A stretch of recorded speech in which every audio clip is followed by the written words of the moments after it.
Welcome to the Human Meme Podcast. I'm Howard Stein. Well, I'm not really Howard Stein in how you might imagine me to be, because I died on October 12th, 2012. I was 90 years old.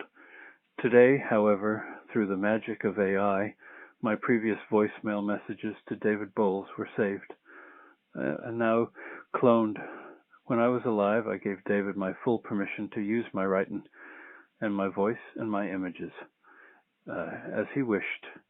But who knew this day of immortality would actually arrive? But it has. So here we go. I am now able to read aloud for you the writing I submitted to David Boles' blogs. Here's my story. Writing a Journal of Memories, The Education of a Teacher, originally published in 2015. July 4, 2000. I have been lucky from the day I was born. My birthday was July 4th, 1922, and I entered the world with the incessant booming of fireworks and the dazzling display of colors and lights. Now I am 78 this very day, and good fortune has followed me like my steady companion. The most dramatic of good fortunes took place on December 16th, 1944, when I, along with my fellow squad members, were ordered out of our foxholes and told to run that way. As I reached out of my trench, trying to push myself to the ground above, I touched a 255 millimeter artillery shell, a dud, which I skirted around as I ran into the Ardennes forest, not knowing where I was going nor when I would be there. But I did know where I would not have been had that shell burst upon my foxhole.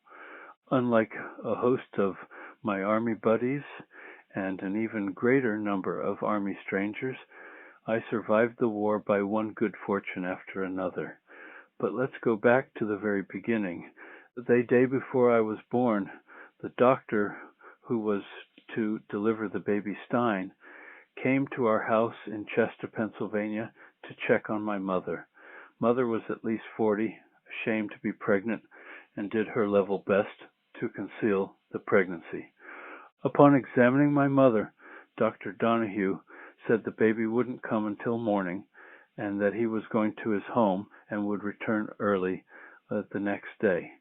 My sister, age 15, shook her head and said she wouldn't let him leave her mother, that he had to stay in our home, and that she would sleep on the living room sofa and he could sleep in her bed. Intimidated by the vehemence of my sister's insistence, the good doctor accepted his charge.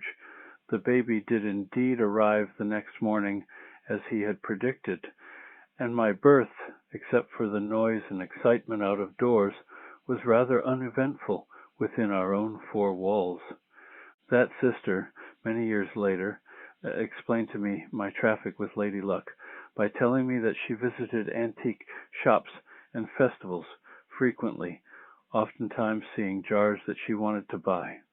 Many times those jars had no lids, but she would buy them anyway, just in case, on some other occasion, she might locate a lid that would fit. Sometimes the lids she picked up did fit, and sometimes they didn't. Your lids, she said to me, always fit. That sister was one of the greatest good fortunes in my life, but she was not alone.